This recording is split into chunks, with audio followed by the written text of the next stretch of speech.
오직 이 시간도 말씀을 통해서 주님의 음성을 저희들이 듣게 도와주시고 오늘 말씀처럼 깨어있는 자 될 수 있게 역사하여 주시옵소서. 또한 재림하실 그리스도를 신부로 맞이하는데 조금 더 부족함이 없도록 은혜 위에 은혜를 더하여 주시기를 원하옵고 예수 그리스도의 이름으로 감사하며 기도드립니다. 아멘. 네, 오늘은 40절부터입니다. 지난 시간에 37절부터 39절까지 말씀을 우리가 상고했죠. 이 마지막 때 주의 재림의 때가 노아의 때와 같다. 중요한 것은 교회는 구원받고 세상은 멸망받는다. 이런 의미가 전혀 아닌 거예요.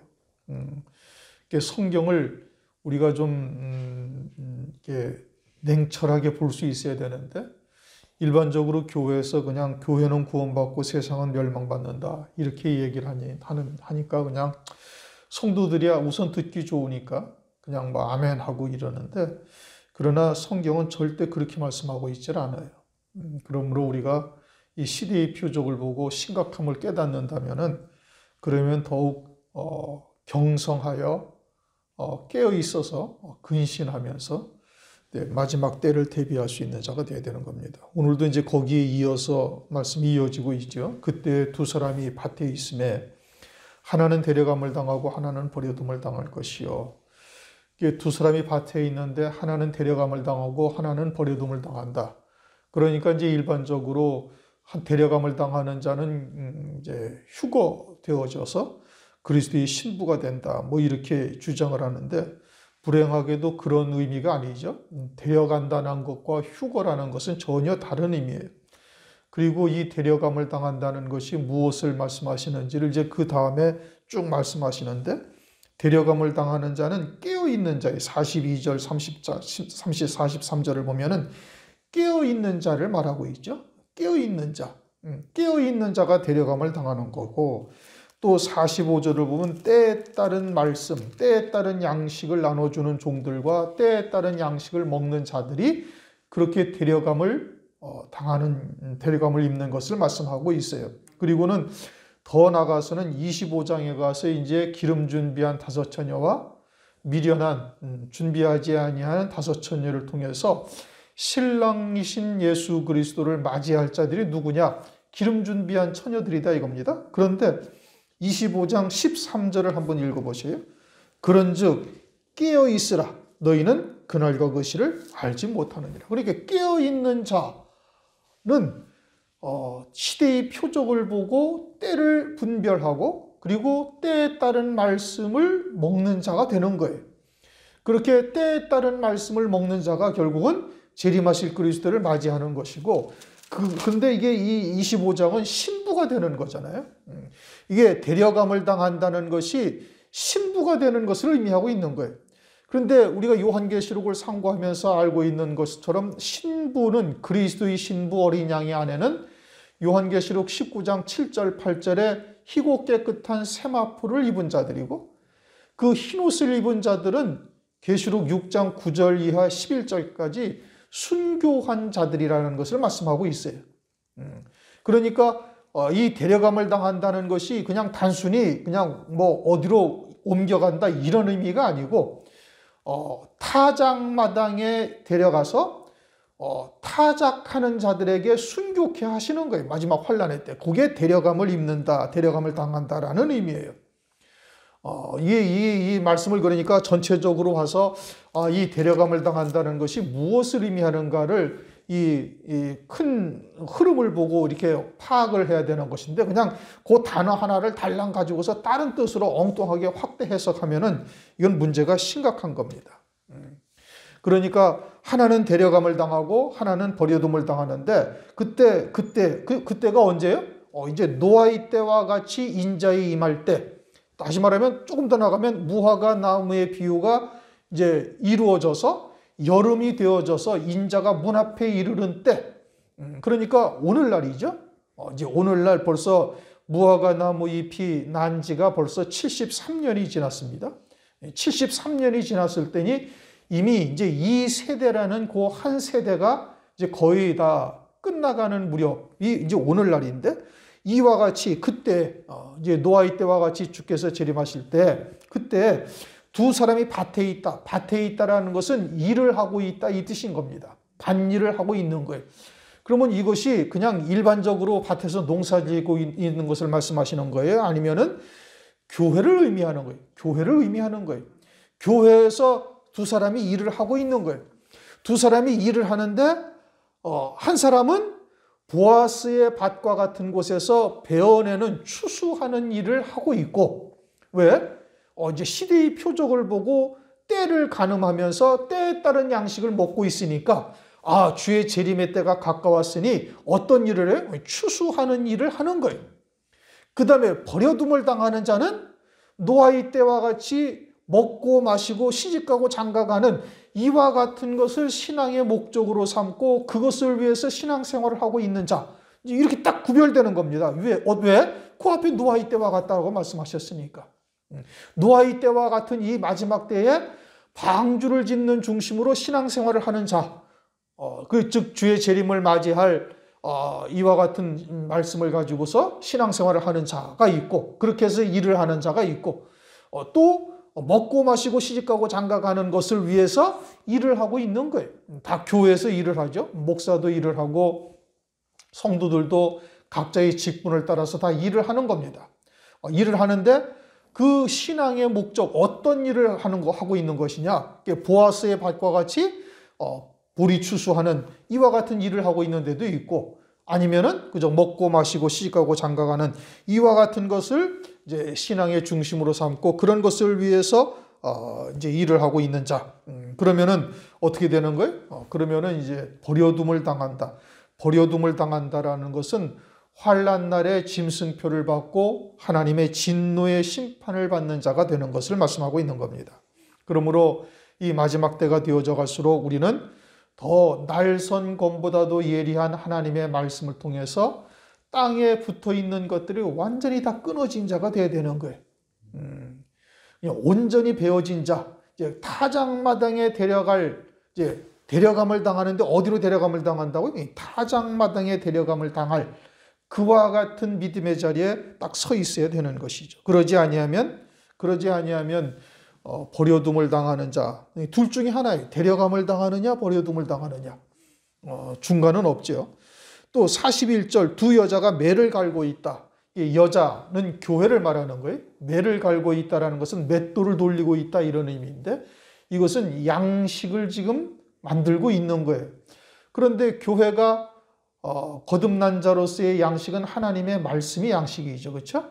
하나님의 말씀의 양식을 이제 맷돌로 갈고 있음을 말하고 있는 겁니다. 두 여자는 이제 그와 같은 교회를 의미하고 있는 것이고, 그런데 하나는 또 데려감을 당하고 하나는 버려둠을 당하는 거예요. 마찬가지로 노아의 방주와 같은 심령의 방주를 짓는 마지막 때를 대비해서 그러한 하나님의 말씀으로 이제 양식을 삼고 있는 곳과 또 노아의 때에 멸망당한 자들과 같은 말씀으로 양식을 삼고 있는 자들을 말하는 겁니다. 그렇게 해서 잣나무와 같은 하늘에 속한 말씀으로 심령의 방주를 짓는 자는 신부로 데려감을 당하게 되고, 또 버려둠을 당하는 자는 역시 마찬가지로 육신에 속한 말, 또 사람의 마음을 즐겁게 해주는 말, 이게 인본적이고 세속적인 그와 같은 혼잡된 말씀으로 살고 있는 자들은 버려둠을 당하게 되어지는 것입니다. 42절 그러므로 깨어있으라. 이 지금 40절 41절이 뭐 휴거되고 또 그렇지 못하다 이걸 말하는 것이 아닙니다. 또 세상은 버려둠을 당하고 교회는 데려감을 당한다 이런 의미가 절대 아니에요. 그것이 아니에요. 지금 교회에다 주신 말씀이에요. 성경은 출애굽한 이스라엘 백성들에게 주신 말씀이에요. 애국과 이스라엘을 비교해서 주신 말씀이 아니고 출애굽한 이스라엘들에게, 즉 하나님의 유월절 양으로 구원받은 자들에게 주신 말씀이에요. 이제 그 가운데 데려감을 당하는 자가 있고 버려둠을 당하는 자들이 있다. 이것을 말씀하고 있는 겁니다. 42절 그러므로 깨어있으라. 어느 날에 너희 주가 임할는지 너희가 알지 못함이니라. 깨어있다. 뭐 이거는 우리가 아주 이제 수도 없이 얘기한 겁니다. 성경에 깨어있으라는 이 깨어라, 깨어있으라는 말씀이 여러 차례 나와요.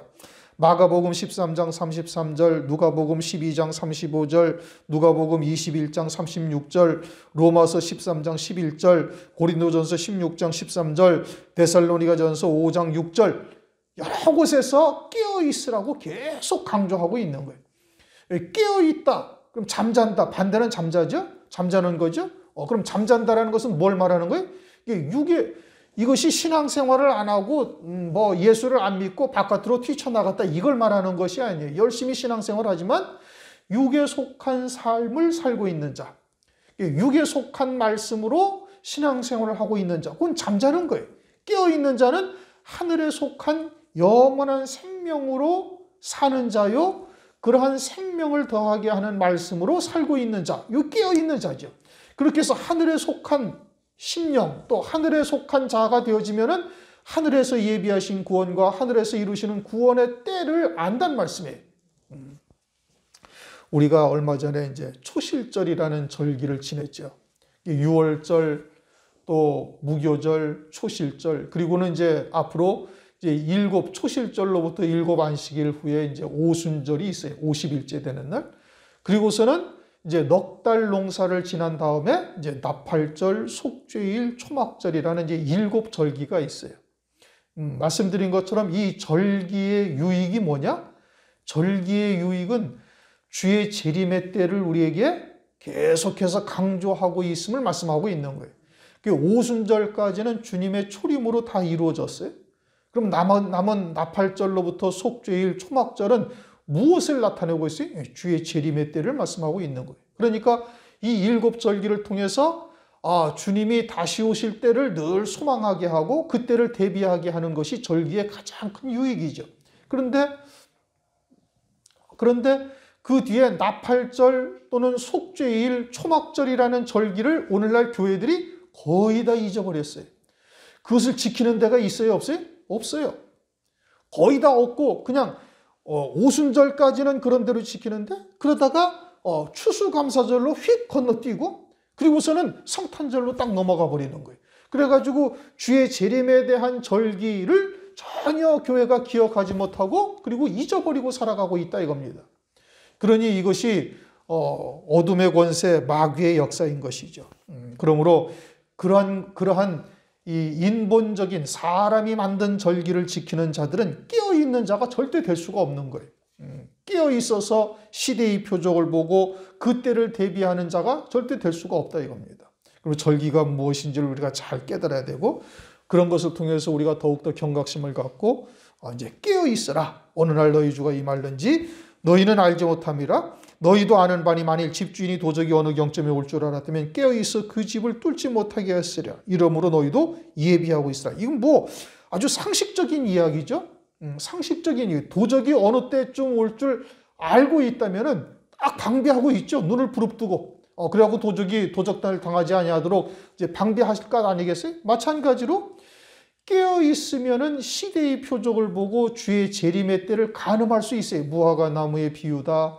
거기에 또 여름철이 되었다. 그러면은 주의 재림의 때가 아주 임박한 것을 알고 어떻게 하겠어요? 그 때를 대비하며 준비하고 있다 이겁니다. 그들은 낮에 속한 자요 빛의 자녀예요. 그들은 도적처럼 주의 재림을 맞이하지 않는다고 성경에서 말씀하고 있는 거예요. 거기다가 이러므로 너희도 예비하고 있으라. 그럼 깨어 있어서 예비하는 것은 뭘 예비해요? 마지막 때에 따른 말씀으로 이제 예비하는 거예요. 그것을 25장에서는 이제 슬기로운 5 처녀가 별도의 기름을 딱 준비한 것을 말하고 있어요. 그런데 이제 이 마태복음 25장에 슬기로운 5 처녀가 가지고 있는 준비한 기름이 뭐냐? 이제 이걸 가지고 또 이제 설왕설래하는 거예요. 뭐 온갖 이야기들이 다 있는 거예요. 그런데 일반적으로 기름은 뭘 상징해? 성령을 상징해요. 그런데 요한계시록에서는 마지막 환란의 때 이루실 구원의 뜻이 담겨져 있는, 구원의 섭리가 담겨져 있는 요한계시록에서는 성령이라는 단어가 없어요. 그리고는 뭐라고 말씀하시? 7 영이다 이겁니다. 그러니까 별도의 기름을 준비했다라는 것은 뭘 말하는 거냐? 이거는 일반적인 기름, 등불을 지금 현재 밝히고 있는 일반적인 기름이 아니라 또 다른 기름을 준비하고 있는 거예요. 그것은 꼭 일곱 영의 역사를 말하는 것이고, 그럼 일곱 영의 역사라는 것은 그럼 뭐냐? 이제 우리가 그것을 뭐 스데반 집사를 통해서도 상고했지만은 더 중요한 것은 요한일서 5장 7절에 성령은 진리니라. 그러니까 말씀이 곧 영이신 거예요. 말씀이 하나님이죠. 하나님은 영이시죠. 그러니까 말씀이 곧 뭐예요? 영이에요. 그러니까 성령 하나님은 반드시 진리의 말씀과 하나 되어져서 역사를 하는 거예요. 그래서 진리의 성령이라고 말씀하고 있는 거예요. 거기다가 일곱 영은 환난 날에 그리스도의 신부로 세우시는 그와 같은 성령의 일곱 단계로 충만케 하시는 역사고, 그것은 환난 날에 이루실 구원의 뜻, 말씀, 이것이 곧 뭐예요? 일곱 영의 역사를 이루실 수 있는 하나님의 진리의 말씀이 되는 거예요. 그러니까 결국은 별도의 기름을 따로 준비했다. 그들만이 재림하실 그리스도를 신부로 맞이하고 어린 양의 아내가 되었다. 그것은 다시 말하면 환난 날에 이루실 하나님의 구원의 말씀을 가지고 있는 거예요. 그 말씀을 가지고 예비하고 있는 자. 그렇게 깨어있는 자, 깨어있어라. 깨어있으면서 예비하고 있으라. 뭘 예비해야 되는 거예요? 그처럼 재림하실 그리스도를 맞이할 하나님의 말씀, 하나님의 구원의 뜻을 가지고 있는 자가 되어졌으면 그것이 깨어있어서 예비하는 자가 되는 것이고, 그 말씀을 믿는 믿음으로 사는 자가 되어져 있으면 재림하실 그리스도를 신부로 맞이하는 자가 되고 있음을 말씀하고 있는 겁니다. 그러므로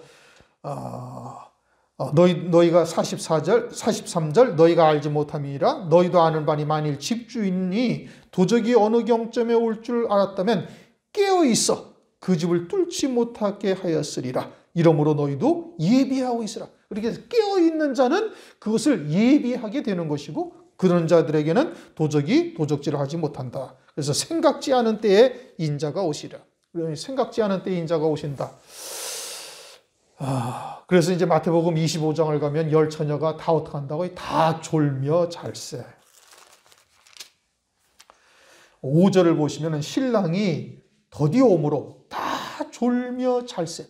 기름 준비한 처녀나 기름 준비하지 아니한 처녀나 다 졸며 잔다는 거예요. 왜요? 신랑이 더디 오므로. 그러나 주님은 반드시 오시죠. 그것을 우리가 이제 요한계시록에서는 이제 동무종들과 형제들의 그 수가 차기까지 하라라고 말씀하시면서 어린 양의 생명책에 그 수가 채워지면은 그러면은 주님이 재림을 하시는 거죠. 환란의 바람을 불게 하시고. 그러고 이제 그 때라는 이것은 이제 아무도 모르지만은 그러나 반드시 다시 오실 것이고, 더디오임으로 이제 다 졸며 잔다. 그러나 생각지 않은 때 반드시 인자가 다시 오실 것이다. 그래도 기름 준비한 처녀는 이제 신랑 되시는 주님을 맞이하고 미련한 처녀는 맞이하지 못하는 것이죠. 그러면서 이제 45절, 그러니까 지금 44절까지 요점은 뭐예요? 깨어있으라 이겁니다. 깨어있으면서 그 때를 대비하라, 예비하고 있으라는 거예요. 무엇로? 마지막 때 이루실 하나님의 구원의 말씀, 즉 환란을 통해서 이루실 하나님의 구원의 뜻이 무엇인지를 깨닫고 그 말씀으로 심령 방주를 지은 자가 되어야 되는 거예요. 그게 깨어있어 예비하는 자들이고, 그들에게는 주님이 이제 도적처럼 임하지 아니하는 것이죠. 그들은 빛의 자녀요, 낮의 자녀요. 그들이 바로 데려감을 입는 자들이다. 45절, 충성되고 지혜 있는 종이 되어 주인에게 그 집사람을 맡아 때를 따라 양식을 나눠줄 자가 누구뇨. 그래서 하나님의 종이 돼 때를 따라 양식을 나눠주는 종들이 아주 지혜롭고 충성된 자들이다. 그래서 때에 따른 양식이 있다. 이건 이제 뭐 우리 교회에서 수도 없이 많이 강조한 바인 겁니다. 때에 따른 양식이 뭐냐? 그것은 이제 누가복음 11장 5절을 보면은 어떤 친구가 여행 중에 자기 집에 왔는데 먹일 떡이 없어서 이제 그 다른 사람에 가서 떡을 빌리는데 떡 몇 덩이를 빌려요? 떡 3덩어리를 내게 좀 빌려주라 그럽니다. 한 덩어리도 아니고 2덩어리도 아니고 또 5덩어리도 아니고 딱 3덩어리예요. 그러니까 여행 중에 왔다라는 것은 우리가 하늘이 우리의 본향인데 이 땅에 육신을 입혀서 하나님께서 잠시 여행을 보낸 거예요. 그러다가 이제 다시 우리의 본향으로 돌아갈 자들이죠. 그러니까 우리가 이와 같은 순례의 길을 가고 있는 자들이 먹어야 할 떡이 몇 덩이다? 세 덩이다. 그래서 일상적인 우리 육신의 양식도 아침, 점심, 저녁 이렇게 먹어요. 성경에서도 누가복음 21장 12절 와서 조반을 먹으라. 마태복음 22장 4절 오찬, 만찬, 점심이죠. 그 다음에 누가복음 22장에 가서 저녁, 22장 20절 저녁이라고 말씀하고 있어요. 그러니까 우리도 이 땅에서 먹어야 할 양식을 구체적으로 구별한다 라면은 이렇게 세 가지의 복음이 있다 이겁니다. 그 첫 번째가 아침처럼 어둠에서 벗어난 자가 되기 위하여 먹어야 할 양식이 아침 식사예요. 그것은 구원의 복음이다. 에베소서 1장 13절 보면 성경에 구원의 복음이다 이렇게 말해요. 그러니까 우리가 마귀의 죄와 사망의 권세에서 완전히 벗어난 자 되는 것, 하늘에 안친받은 자, 즉 가족 옷의 구원이 무엇이며 멜기세덱의 반차를 쫓아오신 그리스도의 피로 죄와 사망의 권세가 벗어난 것이 무엇인가를 정확하게 깨닫는 자가 되어야 되는 것이고, 또 일상에서도 우리가 원죄 아래 우리를 하나님께서 두신 뜻이 무엇인지를 깨달아서 죄로부터 자유로운 자가 딱 되어져야 되는 거예요. 그렇게 되어지면은 이 구원의 복음이 무엇인지를 먹은 자가 되는 겁니다.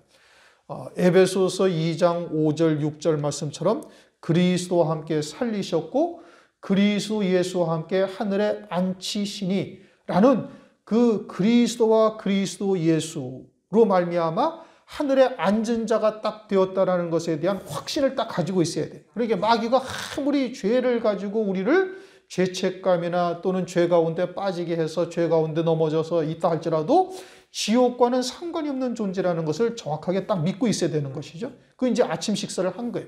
점심은 오찬. 나의 살찐소와 모든 것을 갖추었다. 마태복음 22장을 보면 그렇게 말씀하셔요. 그러니까 모든 것, 거기에는 하나님께서 환난도 있고 평안도 있어요. 이사야서를 보시면은 45장 7절 나는 빛도 짓고 어둠도 창조하며 나는 평안도 짓고 환난도 창조하나니. 그럼 우리에게 다가오는 환난도 다 누가 역사하신 거예요? 뒤에서는 하나님이 하신 거예요. 마귀가 우리에게 고난을 주고 또는 이와 같이 환난도 주고 어둠도 어둠으로 역사하지만 사실은 하나님의 권세 아래서 우리에게 주어진 거예요. 그래서 하나님께서 그 모든 것을 역사하신 뜻은 뭐죠? 우리로 하여금 예비하신 영광에 합당한 자 되게 하기 위해서 그러는 거예요. 그러니 그 모든 것을 다 우리가 은혜로 받는 자.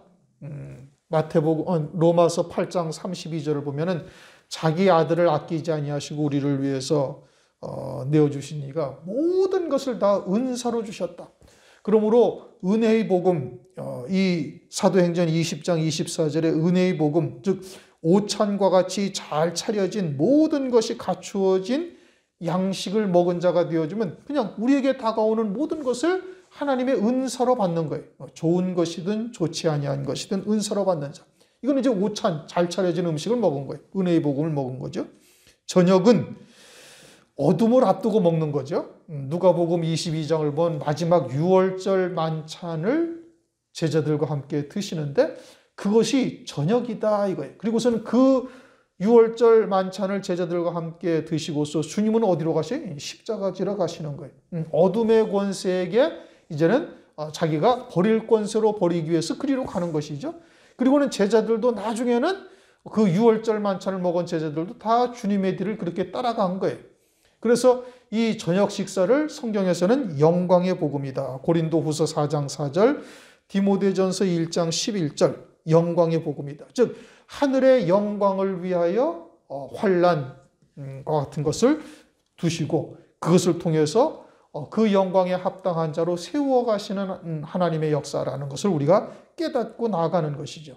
그래서 그와 같은 영광이 어떠한지를 깨닫는 자는 이 땅에서 고난을 받되 기꺼이 감당하는 거예요. 더 좋은 부활을 얻기 위하여 악형을 받되 구차히 면하지 아니하였으며. 무엇을 위해서? 더 좋은 부활을 위해서.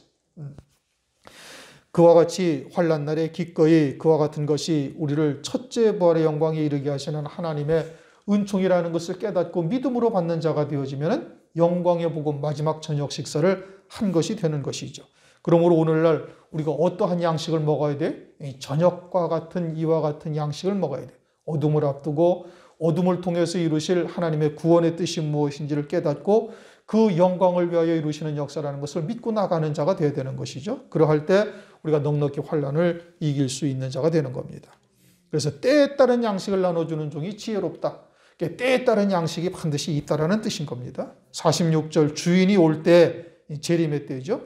그 종이 이렇게 하는 것을 보면 어떻게 하는 것을 보면 때에 따른 양식을 나눠주는 것을 보면 그러면 다른 말로는 적그리스도의 환난을 두신 뜻을 깨닫고 그 환난을 통해서 능히 환난을 통해서 이루실 구원의 뜻을 깨닫고 능히 이기는 자가 되게 하는 거예요. 이제 그것이 마지막 때 주의 종들이 해야 할 일이죠. 그러면은 그 종이 복이 있으리로다. 어떤 복이냐? 47절의 말씀에 내가 진실로 너희에게 이르노니 주인이 그 모든 소유를 저에게 맡기리라. 자, 그러면 마지막 환난을 통해서 이루실 하나님의 구원의 뜻이 무엇인지 깨달았다. 그러면 어린 양의 아내가 되는 길을 이제 안 거죠. 그것은 뭐예요? 예수의 증거와 하나님의 말씀이 인하여 목배임 받는 거예요. 순교한 성도들만 그와 같은 영광에 이르게 되어지는 것이죠. 그런데 그러한 영광에 이르게 되어진 자들이 누릴 영광이 뭡니까? 새 예루살렘 성이에요. 그런데 이 새 예루살렘 성 안에는 하나님의 보좌가 없어요. 요한계시록 21장 21절, 22절. 다시 말하면 하나님의 영광과 하나가 되어져 있다. 로마서 8장 17절을 보면은 그리스도와 함께 한 후사라고 말씀해요. 다시 말하면 그리스도의 영광에 하나가 되어지는 거예요. 그리스도께서 아버지의 모든 영광과 권능을 같이 가지고 계시죠. 그리스도께서 하늘의 영광을 가지신데 하나님의 영광이죠. 그 영광에 하나가 되는 것이고 그 영광에 함께 참여하는 자가 되는 거예요. 그래서 주인의 모든 소유를 저에게 맡기리라. 하나님의 영광에 하나가 되어지는 은혜를 입게 되어질 것을 말씀하고 있는 겁니다. 48절 만일 그 악한 종이 마음에 생각하기를 주인이 더디오리라 하여. 이제 이것은 시대의 표적을 분별치 못하는 겁니다. 무화과 나무의 비유를 통해서 주의 재림의 때를 성경을 통해서 우리에게 말씀하셨는데 천기는 분별할 줄 알면서 시대의 표적은 분별치 못하는 거예요. 마태복음 16장 2절 말씀처럼. 그러면서 주인이 어떻게 한다는 거예요? 더디오리라. 오늘날도 대부분 교회들이 다 말세다, 주의 재림이 임박하다, 말세 지말이다 말은 하는데 그러나 실제로는 주의 재림에 대해서 전혀 기대하지도 아니하고 또 주의 재림이 있을 것을 믿지도 아니하는 거예요. 마태복음 24장만 읽어봐도 때에 따른 말씀이 무엇인지를 찾아야 될 터인데 그런데 전혀 그러지 않고 있죠. 그러니 생각하기를 어떻게 한다는 거예요? 주인이 더디오리라. 베드로후서 3장 3절 먼저 이것을 알지니 말세에 기롱하는 자들이 와서 자기의 정욕을 쫓아 행하며 기롱하여 가로되 주의 강림하신다는 약속이 어디 있느냐. 조상들이 잔후로부터 만물이 처음 창조할 때와 같이 그냥 있다. 오늘날 대부분 교회들이 다 이렇게 생각을 하고 있습니다. 2000년 전부터 오신다는 주님이 지금까지도 오지 아니하셨는데 주님이 재림하신다는 약속이 어디 있느냐. 말은 그렇게 말세했지 말이라 하지만 아직은 멀었다든지 재림은 없다든지 오늘날 이러한 사상이 만연하고 있는 것이죠. 그러면서 49절 동무들을 때린다는 것은 그저 손으로 때리거나 뭐 다른 것으로 치거나 이러는 것이 아니라 충성되고 지혜로운 종들이 때가 임박함을 깨닫고 때에 따른 양식을 나눠주는 자들을 때리는 거예요. 그들을 이단시하거나 또 그들을 잘못된 자들이라고 출회하거나 와 같이 그들을 갖다가 교회에서 나가게 하는 이와 같은 역사들을 한다 이겁니다. 그런데 성경은 다니엘서에서는 마지막 때의 말씀이 봉함되었다라고 말씀하시는데 요한계시록 10장에서는 펴놓인 작은 책이라고 말씀하고 있죠. 그리고서는 다시는 인봉하지 말라. 계시록 22장 10절 이 책의 예언의 말씀을 인봉하지 말라. 때가 가까우니라. 그럼 인봉하지 말라라는 것은 열려졌다는 얘기죠. 열려졌으면 더 이상 하나님의 말씀을 봉함시키지 말라, 인봉하지 말라 이겁니다. 누가복음 12장 2절을 보면은 감추인 것이 드러나지 않을 것이 없고 숨은 것이 알려지지 않을 것이 없나니. 즉 감추었던 것이 드러나게 되어졌다 이겁니다. 그렇게 되어지면은 어떻다는 거예요? 그 때가 가깝게 되었다 이겁니다. 아모스서 3장 7절 여호와께서는 자기 비밀을 그 종 선지자들에게 알리지 아니하고는 결코 행하심이 없다. 그렇게 말씀하셔요. 그러니까 반드시 하나님께서는 행하실 일들을 그 종 선지자들에게 알려주시고 그리고서 행하신다 이겁니다. 그러면은 봉함된 책이 열렸다라는 것은 그 말씀대로 이루실 때가 아주 임박하였음을 말씀하고 있는 거예요. 그런데 이제 그와 같이 증거하는 자들을 때린다 이겁니다. 이단시하고 출회하거나 또는 아예 외면시키고 왕따시키거나 그러면서 술 친구로 더불어 먹고 마시게 되면 악한 종들이 그러는 것이죠. 그렇다고 일반 술을 먹는 것은 아닙니다. 음행의 포도주와 같이 잘못된 말씀들을 먹는 거예요. 신명기 32장 32절을 보면 소돔과 고모라의 포도주가 아주 수구로 된 포도주고 그것은 독사의 악독이다 이렇게 말씀을 하고 있어요. 그렇게 혼잡한 말씀에 취해져 있는 것이죠. 그런 자들, 그래서 술 친구들로 더불어 먹고 마시는 자, 그리고서는 주의 재림의 때가 가깝다라는 또 마지막 때의 말씀을 증거하는 종들을 때리는 자, 이와 같은 자들, 이들은 50절 생각지 않은 날 알지 못하는 시간에 그 종의 주인이 이르러 엄히 때리고 외식하는 자에 받는 율에 처하리니 거기서 슬피 울며 이를 갈미 있으리라. 다시 말하면 도적처럼 주의 재림을 맞이하고 율법대로 그대로 하나님께서 심판하신다.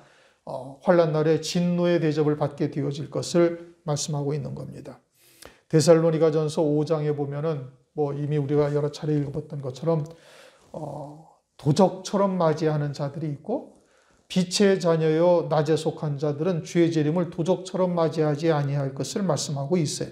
그런데 이와 같이 술 친구들과 더불어서 이처럼 동무종들을 때리는 자들은 생각지 않은 날 알지 못하는 시간에 그 종의 주인이 이르게 되어지고 그것은 도적처럼 맞이하고 영원한 멸망에 처해질 것을 말씀하고 있는 겁니다. 51절 엄히 때리고 외식하는 자에 받는 율에 처하리니 거기서 슬피 울며 이를 갈미 있으리라. 그냥 율법대로 하나님께서 심판하시는데 후 3년 반에 하나님께서 진노의 대접을 쏟아 부으시고 그리고서는 영원토록 음부의 고통 가운데 있는 거예요. 슬피 울며 이를 갈미 있으리라. 이 땅에서 신앙생활한 모든 것이 다 헛것이 되는 겁니다. 자기들은 나름대로 열심히 주를 위해서 헌신하고 아름다운 예배당, 큰 예배당도 지었다. 어쩌고 이야기할지 모르지만 하나님께서는 아주 음부에 떨어뜨리시고 그리고서는 마태복음 7장에서 말씀하시는 것처럼 내게서 떠나가라. 이 불법을 행하는 자들아 하시면서 어두운 데 쫓겨나가 슬피 울며 이를 갈미 있게 된다. 이건 아주 영원한 고통 중에 있는 겁니다. 영원한 고통. 우리가 신앙생활을 잘 하다가 마지막에 넘어지면은 이제까지 신앙생활 잘 한 게 아무 소용이 없어지는 거예요. 끝까지 신앙의 정절을 지키며 남은 자가 되어져서 승리하는 자 되시기를 주의 이름으로 축원합니다. 기도하시겠습니다. 하나님 감사합니다. 오늘 마태복음 24장 말씀을 통해서 깨어있어 예비하는 자가 되어져야 될 것을 우리가 다시 한번 깨달았으며 이처럼 때에 따른 양식이 또한 있으며 이 마지막 때 영광의 복음, 저녁 식사와 같은 어둠을 앞둔 때에 먹어야 할 양식이 있음을 깨닫게 하시고 오늘날 이 말세지 말에 저희들로 하여금 환난을 통해서 이루실 구원의 세계를 깨닫게 하신 것을 감사를 드립니다. 이제는 그러한 말씀과 믿음으로 온전히 하나 되어져서 그 어떠한 방해의 역사에도 흔들리지 않고 요동하지 아니하며 끝까지 남은 자의 반열에 서서 기름 준비한 처녀와 같이 재림하실 그리스도를 신부로 맞이하는 이 은혜 안에 있게 하여 주시옵소서. 참으로 흔들리지 않은, 요동치 아니하는 견고한 믿음을 저희들에게 허락하여 주시기를 원하옵고 예수 그리스도 이름으로 감사하며 기도드립니다. 아멘.